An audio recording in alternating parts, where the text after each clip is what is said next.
नुसल्ली व नुसल्लिमु अला रसूलिल करीम। अम्मा बाद फ़अऊज़ु बिल्लाहि मिनश शैतानिर रजीम। बिस्मिल्लाहिर रहमानिर रहीम। या अय्युहन नासु इन कुंतुम फ़ी रैबिम मिनल बअस फ़इन्ना ख़लक़नाकुम मिन तुराब सुम्मा मिन नुत्फ़तिन सुम्मा मिन अलक़ह सुम्मा मिन मुज़ग़तिन मुख़ल्लक़ह व गैरि मुख़ल्लक़तिन लिनुबय्यिन लकुम व नुक़िर्रु फ़िल अर्हामि मा नशाअु इला अजलिन मुसम्मा सुम्मा नुख़रिजुकुम तिफ़ला सुम्मा लितब्लुग़ू अशुद्दकुम व मिनकुम मन युतवफ़्फ़ा व मिनकुम मन युरद्दु इला अर्ज़लिल उम्र लिकै ला यअलम मिन बअदि इल्मिन शैअा व तरल अर्द हामिदतन फ़इज़ा अंज़लना अलैहल माअ अहतज़्ज़त व रबत वंबतत मिन कुल्लि ज़ौजिन बहीज। ऐ इंसान लोगों, अगर तुम्हें क़यामत के दिन जीने में कुछ शक हो तो ये गौर करो कि हमने तुम्हें पैदा किया मिट्टी से, फिर पानी की बूंद से, फिर खून की फटक से, फिर गोश्त की बोटी से नक्शा बनी बेबनी, ताकि हम तुम्हें तुम्हारे लिए अपनी निशानियां जाहिर फरमाएं। हम रखते हैं माओं के पेट में जिसे चाहें एक मुकर्ररा मिआद तक, फिर तुम्हें निकालते हैं बच्चा, फिर इसलिए कि तुम अपनी जवानी को पहुंचो। और तुम में से कोई पहले ही मर जाता है और कोई सब में निकम्मी उम्र वाला निकम्मी उम्र तक डाला जाता है कि जानने के बाद कुछ न जाने। और तू जमीन को देखे मुरझाई हुई, फिर जब हमने उस पे पानी उतारा तरो ताज़ा हुई और फिर उभर आई, हर रौनकदार जोड़ा उगा लाई। बास का जिक्र जारी था कि नद्र बिन हारिस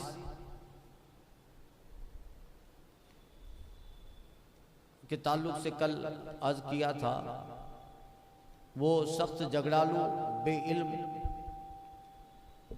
जो अपने तमाम मुनकरात में एक इनकार ये था कि वो बास का इनकार करता था कि ये क़यामत के बाद लोगों का जिंदा होना ये क्या, बास नहीं है, मर गए मर गए।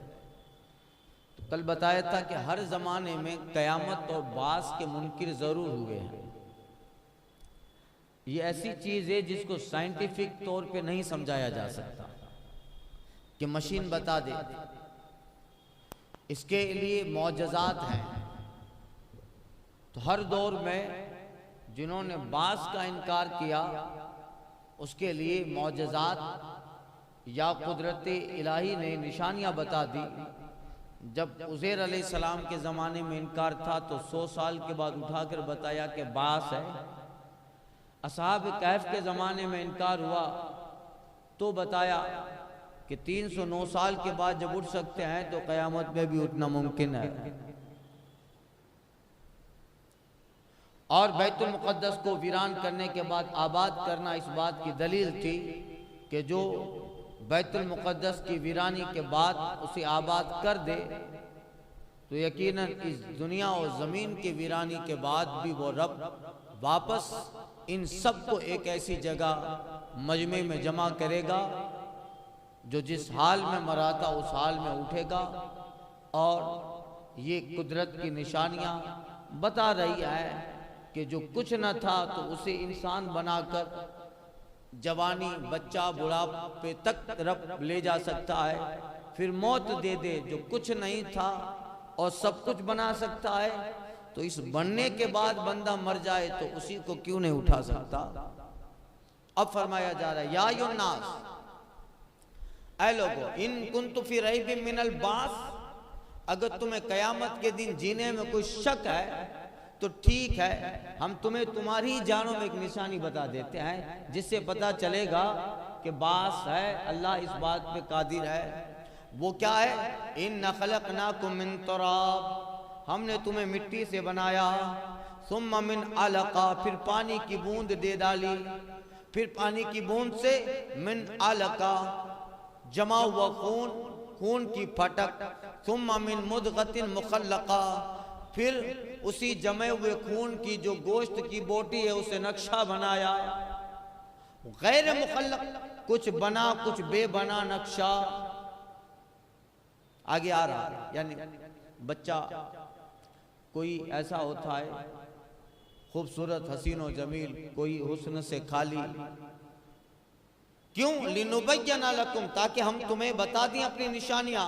और फिर इसी पर बस नहीं, नुक़िर्रु फिल अरहाम कैफ़ नशा, फिर बनाने के बाद भी एक मुद्दत तक तुम्हारी माओं के पेट में हम तुम्हें ठहराते हैं जितना चाहें। सुम्मा नुख़रिजुकुम तिफ़ला, फिर जब वो वक्त ख़त्म हो जाता है तो बच्चे की शक्ल में तुम्हें निकाल देते हैं। लितबलगु अशुद्धकुम, ताकि तुम अपनी जवानी को पहुँचो। बच्चा बनाया, जवानी तक पहुँचाया आपने। फिर इसमें भी बहुत सारी हिकमतें हैं, कोई जवानी तक पहुँच पाए, कोई बचपने तक पहुँच पाए, कोई बुढ़ापे तक पहुँच पाए, और कोई ये तीनों शक्ल तीनों सूरत तक ना पहुँचे। मिनकुम मन यतवफ़्फ़ा, और तुम में से कोई पहले ही मर जाता है, जवानी भी नहीं देखी, बुढ़ापा भी नहीं देखा।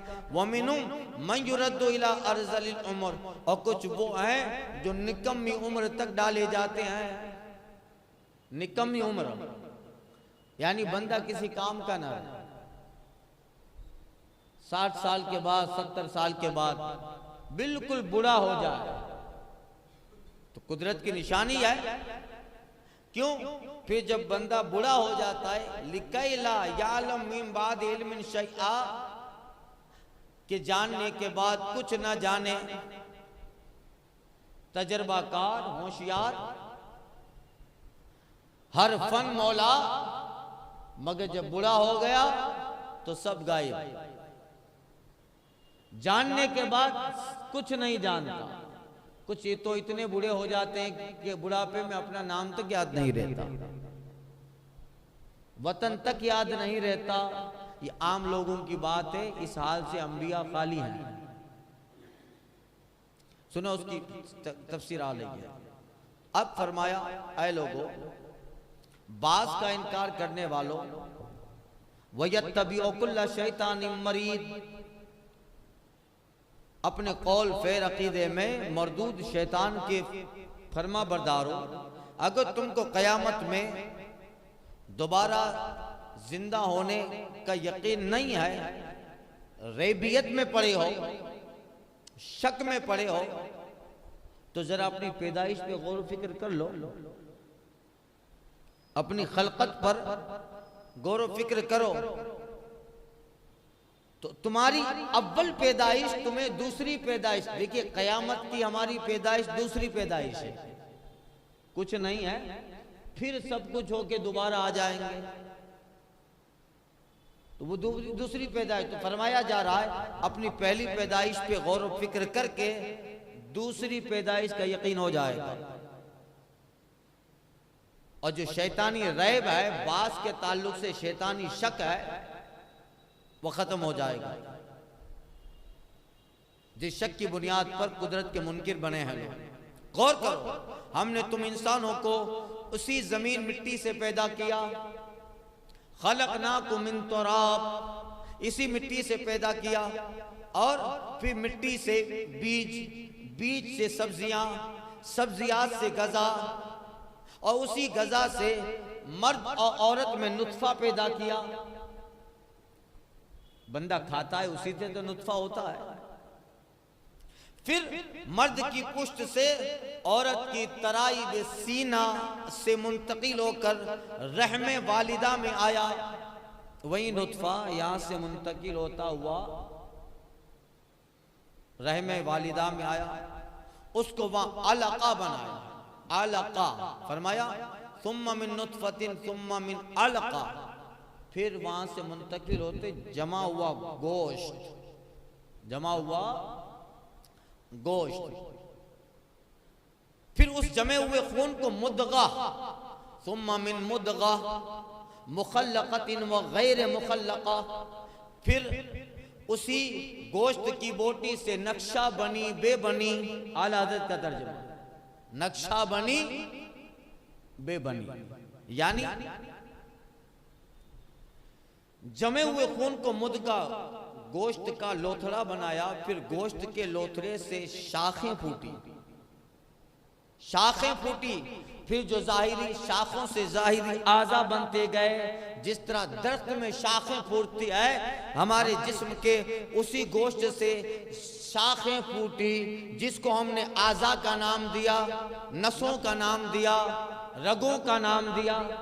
ये शाखें आज़ा बन गई, बातीनी हड्डियां बन गई, उसी आज़ा में हड्डियां होती गई, और उसी हड्डियों पे परवरदिगार आलम गोश्त का लिबास चढ़ाता गया, उसी गोश्त पे वो चमड़ा का लिबास लगाता गया, और तुम्हें एक हुस्न का पैकर बनाता गया।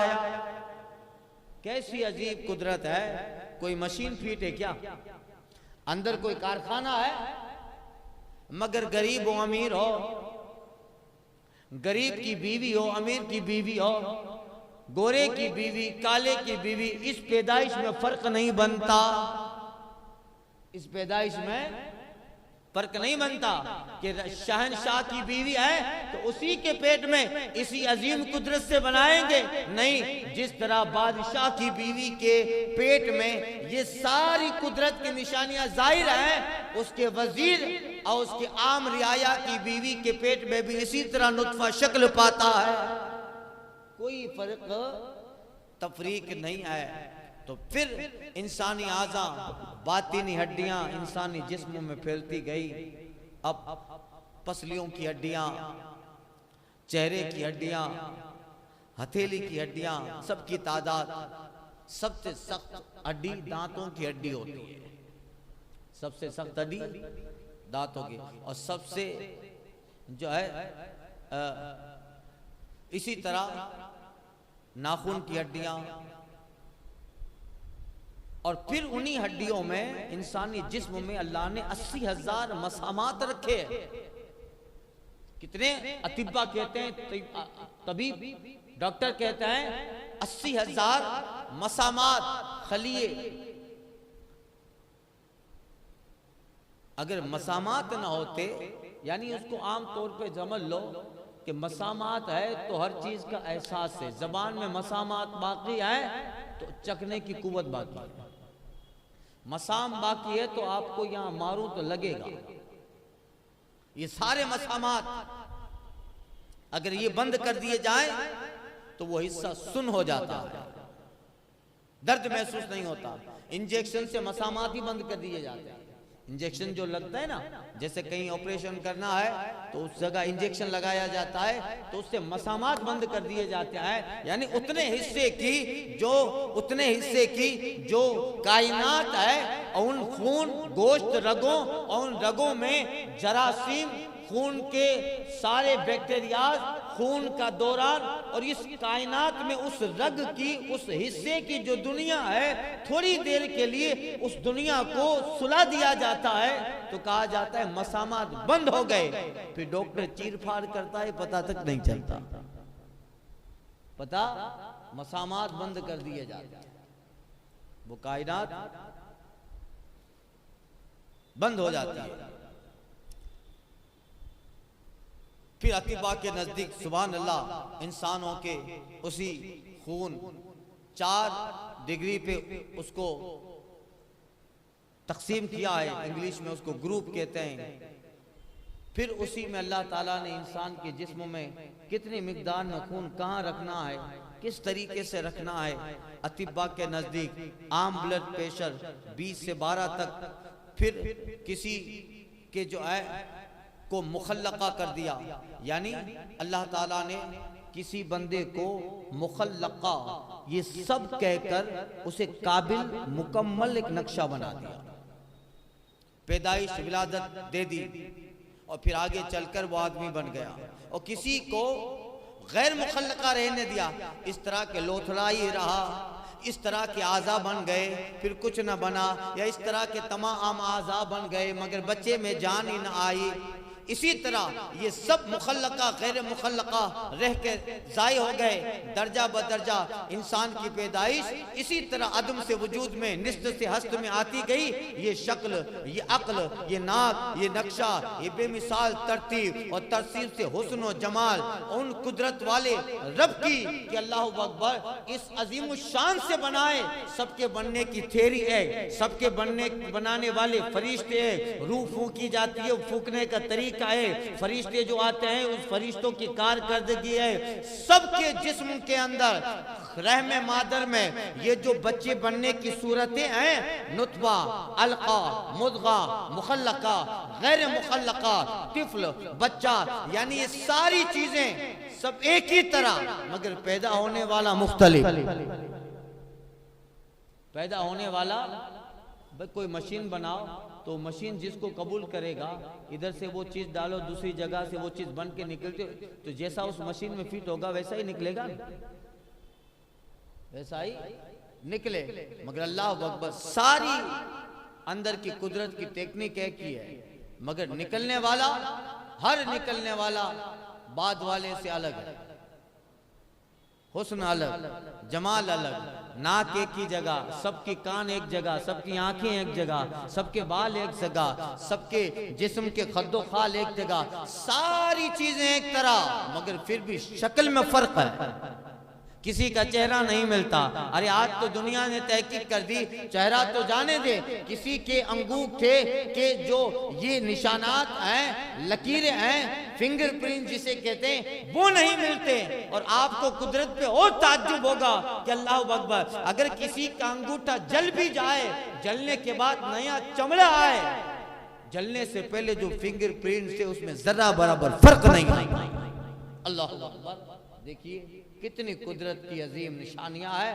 ऐ लोगों, जो जलने के बाद अंगूठे पे, हाथ पे जो लकीरें हैं, अगर ये सारा चमड़ा जल जाए और जलने के बाद फिर दोबारा नया चमड़ा आता है, तो लकीरों में जरा बराबर फर्क, उसे फिर फिंगरप्रिंट बदलाना नहीं पड़ता है, उसका पुराना ही चलता है। अल्लाह अकबर, जो रब मारने के बाद, चमड़ा जलाने के बाद और चमड़े को जाई होने के बाद उसके लकीरों में फर्क नहीं करता है, वो इस बात पे कादिर है कि इतने बड़े वजूद के मरने के बाद ऐसा ही उठाए। इन्ना खलकनाकुम, हमने तुम्हें पैदा, ये मंजिल ब मंजिल, मंजिल ब मंजिल अल्लाह ताला जो है बंदे को, ये इसलिए कुरान में कहा, वो फी अनफुसिकुम अफला तुबसिरून, तुम्हारी जानों में हमारी निशानियां हैं, तुम गौर नहीं करते, तुम गौर नहीं करते। वो फी अनफुसिकुम, कैसे शान से, कुदरत से बनाया, सुभान अल्लाह। और क्यों, वनुकीरु फिल अरहाम मा नशा इला अजलिन मुसम्मा, हम इसलिए कि तुम्हें अपनी निशानियां जाहिर फरमाए, और हम रखते हैं माओ के पेट में जिसे चाहे एक मुकर्ररा मुद्दत तक, जिसे चाहे उससे रखें, जिसे चाहे न रखें। यानी अल्लाह तबारक व तआला की कुदरत की एक अजीम निशान पैदा होना, और उस हमल की मुद्दत सबके लिए अलग अलग। ऐसा नहीं कि दुनिया में हर बच्चा 9 महीने में ही पैदा होता है, हर हमल के लिए रब ने एक मुद्दत रखी, मुखल्लक हमल, जिसको नक्शा दे दिया गया, मुकम्मल बन गया, उसकी मुद्दत कम अज कम 6 महीना, ज्यादा से ज्यादा 9 महीना। 6 महीने में भी बच्चा पैदा होता है, 9 महीना ये आम है, 2 साल ये शाद है, और 4 साल ये नादिर है। 4 साल के बाद भी बच्चा पैदा होता है। बल्कि फिक़ह की किताबों में एक बहुत बड़े फकीह थे जो अपने वालिदा के पेट में 4 साल रहे थे, उसके बाद आए थे। तो उनका एक वाक़या भी कभी अर्ज़ करूंगा। तो 2 साल ये शाज़ है, कभी कभी ऐसा होता है कि 2 साल में बच्चा पैदा होता है, यानी अंदर 9 महीना रहता, बच्चा 2 साल रहता है। और कभी कभी नादिर शाज़ से भी नीचे दर्जा, कि कहीं कहीं ऐसा भी हुआ है कि 2 साल नहीं 4 साल तक रहा है और फिर दुनिया में आया। हदीस पाक में इसलिए फरमाया मुखल्लक हमल की पेशानी या सीने पे फरिश्ता बहुक में इलाही 7 चीजें लिख देता है। आका ने सब बयान फरमाया, इन खुलिक आयदुकुम हत्ता युजमाउ फी बतन उम्मी 40 यौमन नुतफा सुम्मा यकुनु अलक़तम मिस्ला ज़ालिक सुम्मा यकुनु मुज़ग़तम मिस्ला ज़ालिक फ़यबअसल्लाहु इलैहि मलकम बि अर्बइ कलिमात फ़यक्तुबु अमलहु व अजलहु व रिज़्क़हु व शक़ियुन औ सईद। हुज़ूर फरमाते हैं जब अल्लाह तुम में से किसी को पैदा करने का इरादा फरमाता है तो 40 दिन वो माँ के पेट में नुतफे की शक्ल में रखता है, फिर 40 दिन खून की फटक जमा हुआ खून, फिर 40 दिन जो है गोश्त का टुकड़ा, फिर इस पे वक्त गुजरता जाता है और 6 महीने की मुद्दत गुजर गई। अब अल्लाह ताला उसमें जान डालता है, फिर एक फरिश्ता भेजता है। अब अल्लाह मलकम बि अर्बइ कलिमात, अल्लाह 4 बातें देकर फरिश्ते को भेजता है। और एक हदीस में आया 6 बातें देखकर फरिश्ते को भेज देता है, और फरिश्ता एक हदीस में है 7 बातें लेकर भेजता है, और 7 चीजें फरिश्ता अल्लाह के हुक्म से लिख देता है। पैदा होने वाले की उम्र, अमल, रिस्क, सईद या शकी, नेक बख्त है बदबख्त है वो भी लिख देता है। मकाम वतनियत कहाँ पैदा होगा, कहाँ रहेगा, मकाम मौत, मकाम कब्र, जिंदगी का सारा हिस्सा लिख दिया गया। या जलाऊ रिस्क लिख देता है, मौत लिख देता है, शक़ियुन और सईद ये भी लिख दिया गया कि नेक बख्त होगा कि बदबख्त होगा, सब लिख दिया गया। कब कितना मिलना है, खाम झंझट है कि नमाज जाए मस्जिद को जाए तो ग्राहक चले जाएंगे, तो कुछ भी कर मिलेगा उतना जितना लिख दिया, मिलेगा उतना जितना लिख दिया। तो यही है नुक़िर्रु फिल अरहाम कैफ़ा नशा इला अजलिन मुसम्मा, फिर हम तुम्हें माओ के पेट में, हम माओ के पेट में जिसे चाहें एक मुकर्ररा मुद्दत तक रखते हैं। सुम्मा नुखरिजुकुम तिफला, फिर हम तुम्हें निकालते हैं बच्चा। माँ के पेट से जवान तो पैदा नहीं होता ना, बच्चा। सुम्मा ली तबलुगु अशुद्धकुम, इसलिए कि तुम अपनी जवानी को पहुंचो। क्यों बच्चा होके निकाला, ताकि तुम अपनी जवानी को पहुंचो। तिफल निकाला, तिफल बना के निकाला, बच्चा बना के निकाला, यानी निहायत लागर, कमजोर, बेअक्ल, बेइल्म, बेफहम, मोहताज, कमजोर बच्चा। फिर हम ही रहम मादर से निकाल के तुम्हें आगोश मादर में देते हैं। आगोश मादर की मुशफ़िक़ाना शफ़क़तें तुम पे बरसाते हैं, ताकि माँ बाप की शफ़क़तों से तुम अपनी ज़ाहिरी बातनी जिस्मानी अज़वी अक़ली इल्मी फ़िक्री अमली कभी भरपूर जवान और जवानी की शिद्दत तक पहुँचो, ताकि इस पहुँचने के सफ़र में बचपने में तुम्हारे माँ के सीने में रब तुम्हारी मोहब्बत डाल देता है। हदीस पाक में आया मिशकात में, आका फरमाते हैं अगर अल्लाह बच्चे की मोहब्बत माँ के सीने में न डालता तो लोग लज्जत हासिल करने के बाद उस बच्चे को कबाड़ में डाल देते। अगर रब माँ के सीने में उस बच्चे की मोहब्बत न डालता तो माँ उसे फेंकाती। अजीब बात है, आपका काला हो तो पसंद है, दूसरे का हसीन और जमील पसंद नहीं। यही मोहब्बत है ना, यही मोहब्बत है। आपका काला है तो आपके लिए रश्के कमर है, दूसरे का गोरा आपको पसंद नहीं, उसमें तकलीफ हो आपको कोई फर्क न पड़े। और आपके काले का अगर एक नाखून भी टूट जाए तो माँ पे आसमान गिर जाए। रब आका फरमाते हैं यही मोहब्बत है। अगर रब माँ के सीने में औलाद की मोहब्बत न डालता तो लोग रात को लज्जत हासिल करने के बाद उसका जो नतीजा है वो कचरे में डाल देते हैं। कितनी बड़ी कुदरत है भाई। अपना काला रस के हूर बना हुआ है और दूसरे का गोरा पसंद नहीं है। फिर अल्लाह तबारक व तआला ने तिफल बच्चा बना के निकाला। फिर उनमें से कुछ वो हैं लितबलुगु अशुद्धकुम, अपनी जवानी को पहुंचे, अक्ल दी, इल्म दिया और जवानी को पहुंचे। यहां तक के 40 साल के हो गए, 40 साल के हो गए। इसीलिए फरमाया गया कि 40 साल तक जवानी है। 40 साल इंसानी जो अक्ल है, इंसानी जो तजर्बात हैं, इंसान के पास जो इल्म, हुनर और फन है, वो जब से शुरू करता है सीखना, 40 साल की उम्र में उसका फन बिल्कुल तजर्बाकार हो जाता है, वो मुकम्मल पुख्ता हो जाता है।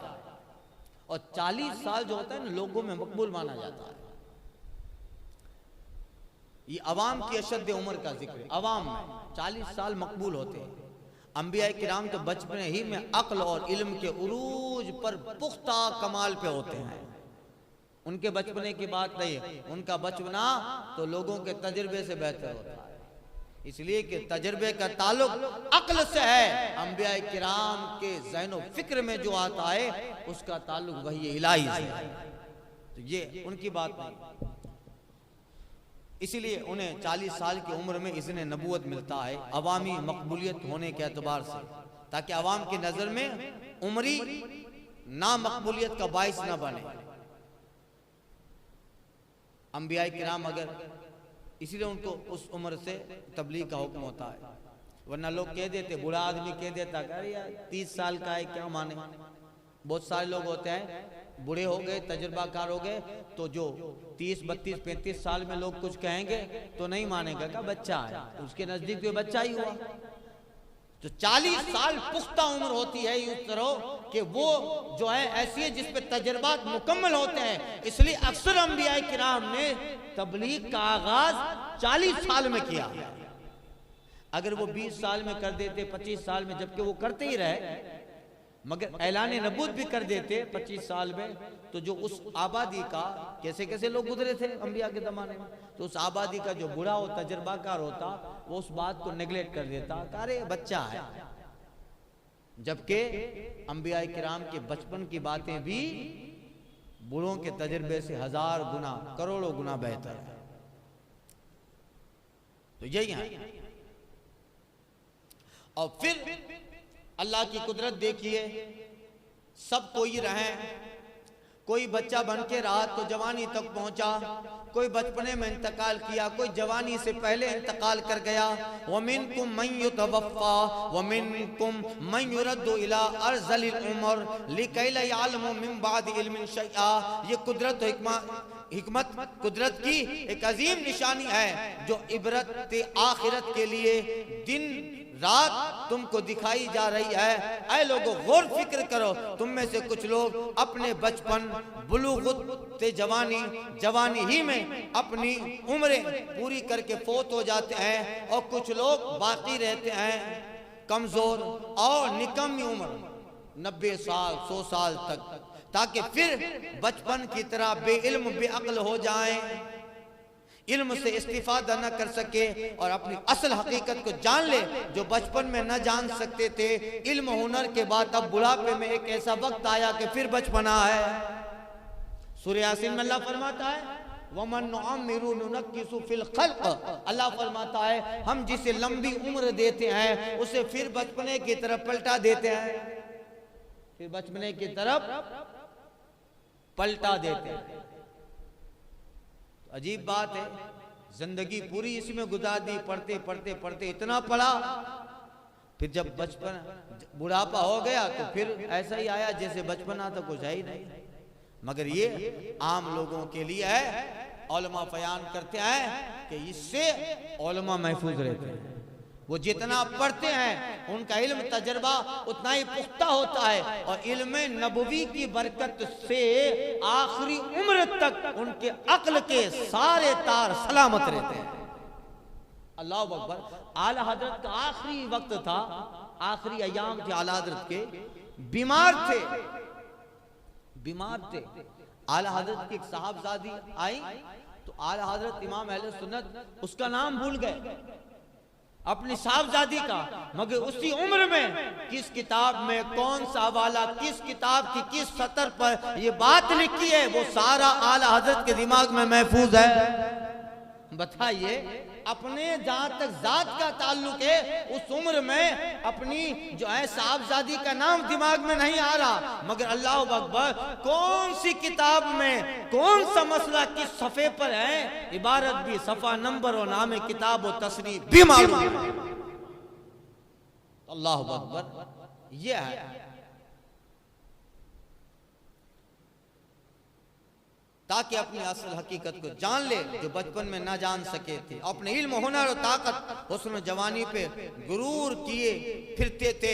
अब बताओ कहाँ गई वो जवानी, कहाँ गया वो जवानी का हुस्न। एक दिन आता है कि जवानी का बहादुर रुस्तम भी बिस्तरे पे पड़े, पानी का गिलास मुंह तक नहीं डाल सकता, जैसे कुछ नहीं थे वैसे हो गए। अर्ज़ल उम्र बड़ी सख्त चीज है, इसलिए उलमा कहते हैं अर्ज़लुल उम्र, बुढ़ापा जिससे अक्ल चली जाए, ये आम लोगों के बुढ़ापे की बात है, जिससे अक्ल चली जाए, फिक्र चली जाए, ये बुढ़ापा बड़ी सख्त चीज है। एक साहब मुझे मिले थे, बहुत उम्र थी, तो कहते थे अब तो दुआ करो कि जल्दी चला जाऊं, घर वालों के लिए बोझ हो गया हूं, घर वालों के लिए बोझ हो गया हूं। और ये तो इस्लाम की अजमत है कि सुभान अल्लाह, जन्नत, जन्नत की नेमतें, अल्लाह की रजा बूढ़े माँ बाप की रजा में रख डाली। इसलिए आज भी दुनिया का सर्वे बताता है, हर मजहब ने अपने अपने अंदाजे से चाइल्ड जो है ओल्ड रूम, ओल्ड होम, यानी जो है वृद्ध आश्रम खोल के रखे हैं। उनके मुकाबले में आप पूरा हिंद घूम लीजिए, बैरून मुल्क में तो है ही नहीं, हिंदुस्तान में कई मुसलमानों का वृद्ध आश्रम नहीं मिलेगा। नतीजा ये है, एक बात हुजूर ने फरमा दी थी, इनकी रजा अल्लाह की रजा है, सख्त मेहनत करके भी अपने माँ बाप को घर में रखता है, अल्लाह की रजा है। एक हदीस हुजूर की दुनिया के सारे बुरे माँ बाप के लिए सहारा बन गई है। जो जिस महबूब की एक हदीस का यह हाल हो, अल्लाह अकबर। बहुत सारे कबूतर को दाना डालेंगे, इसको खिलाएंगे, बैठने से पहले एक झाड़ू रखेंगे, बैठने से पहले साफ कर देंगे ताकि कोई ऐसी चीज हो उसको तकलीफ ना हो, झाड़ू लग देंगे, झाड़ू लेके घूमते हैं ताकि हम बैठ जाएं, कोई ऐसी मखलूक ना हो। कबूतर को डालेंगे, फाख्ता को डालेंगे, गाय को, सबको खिलाएंगे, जानवरों का बहुत ख्याल रखेंगे, मगर 60 साल के माँ बाप को जल्दी बुढ़ापे की हालत में ओल्ड होम में छोड़ने की फिक्र होगी, जल्दी छोड़, ये क्या, ये है। इसलिए उलमा कहते हैं अर्ज़लुल उम्र बड़ी सख्त चीज है, सख्त बुढ़ापा बड़ी सख्त चीज है। तो मैं एक साहब से सुना, वो कह रहे थे मौलाना दुआ कीजिए अब जल्दी चला जाओ, अब बोझ बन गया हूं। जब हम अल्लाह उसके रसूल की याद से गाफिल रहेंगे हम बोझ बनते जाएंगे, मगर माँ बाप अगर अल्लाह उसके रसूल की इबादत बंदगी, हमारा मामला अल्लाह के साथ बेहतर हो। हदीस शरीफ में आया है अपना मामला अल्लाह से दुरुस्त कर लो, अल्लाह तुम्हारा और मखलूक का मामला भी दुरुस्त फरमा डालेगा।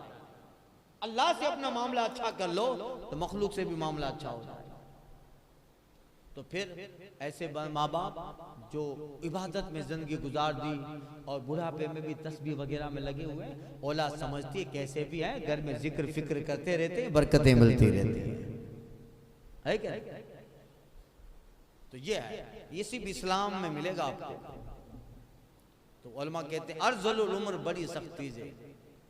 यहाँ तक आता है कि बाद लोग तो सख्त बुढ़ापे में लिखना पढ़ना भी भूल जाते हैं, बुढ़ापे में लिखना पढ़ना भूल जाते हैं। इल्म हुनर सीखने, कसब जानने के बाद फिर कुछ न जानने की कुदरत, कुछ न जानने की हालत, अल्लाह अकबर, ये भी कुदरत इलाही है।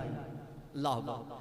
अगरचे अल्लामा सादी कहते हैं, गालिब उन्हीं का शेर है, अगरचे सद इल्म अजबर जद्दानी चू पीरी शुद अलिफ बा ता नदानी। अगर तू 1000 इल्म भी जान ले जवानी में, अगर सद इल्म अजबर जद्दानी चू पीरी शुद्ध आ बा ता नादानी।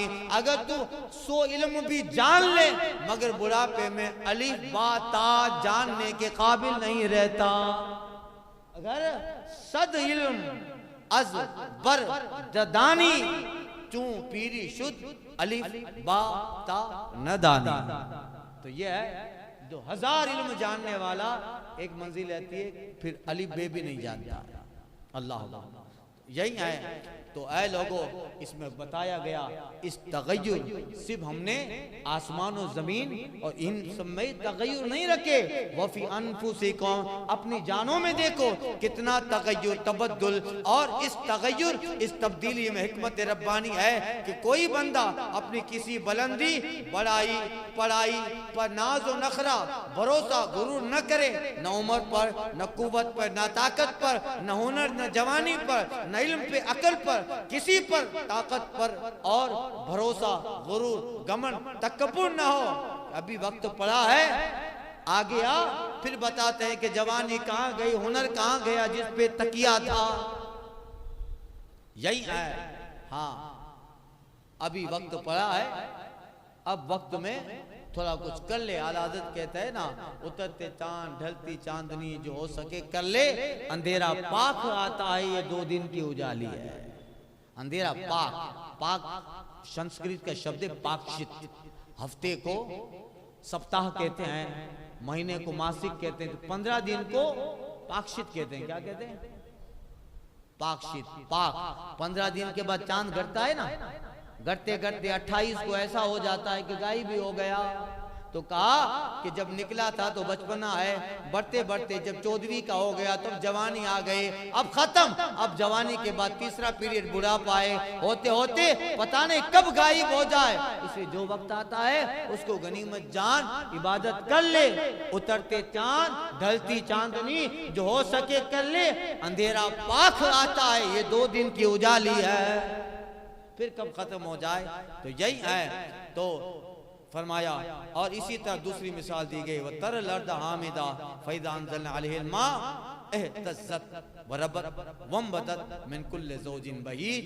और तू जमीन को देखे मुरझाई हुई, फिर जब हमने उस पे पानी उतारा तरो ताजा हुई। यानी बास पे दूसरी दलील है कि तू नहीं देखता, तू कहता है कि बास कयामत में उठना तेरे दिमाग में नहीं आता। अरे जो जमीन बंजर है, हम उस जमीन पे पानी बरसाते हैं। इन हम के जो है शक़क़ अर्द शक़्क़ा, तेरा रब जमीन चीर देता है। अम्बतना फ़ीहा हब्बा, उसमें दाना डालता है। और अम्बतना फ़ी हब्बा व ऐनबम व ज़ैतूनम व नखला व हदाइक गुलबा फाकियतम वब्बा मतान लकुम बिल अनामिकुम, जो पानी बरसा कर जमीन में दाने के जरिया सब्जा उगाता है। जो जमीन कुछ नहीं थी, पानी के जरिया सब्जा उगाया।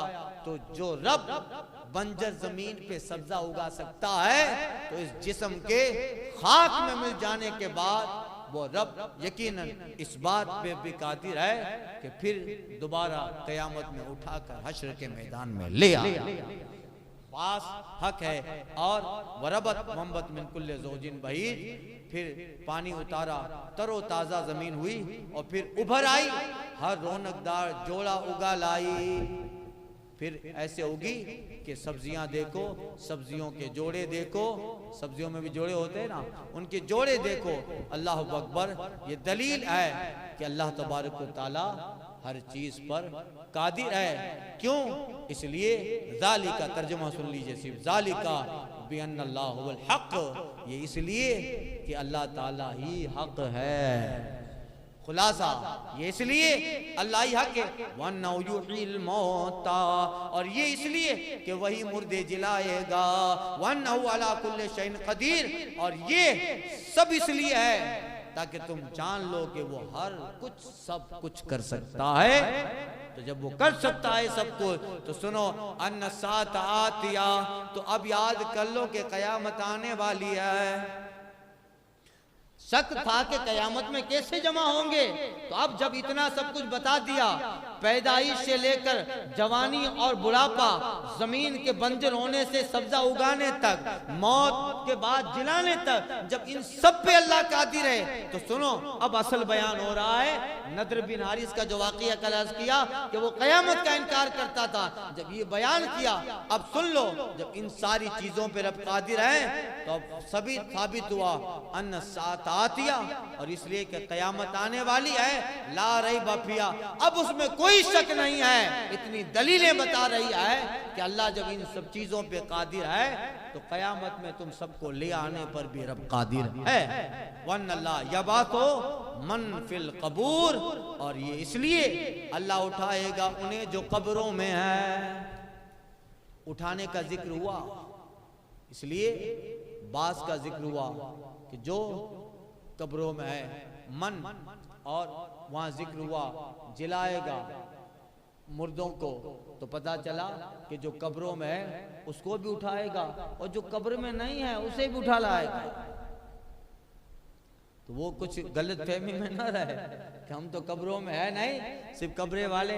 फरमाया युहिल मौता, जिलाएगा जो मरने वाला, अल मौता, जो जिस हालत में जैसे मरा है सबको। अगर किसी को शेर भी खा गया है, दरिया में भी डूब गया है, कोई ये ना समझे कि यह बात मन फिल कबूर, किसी कब्र वाले उठाए जाएंगे।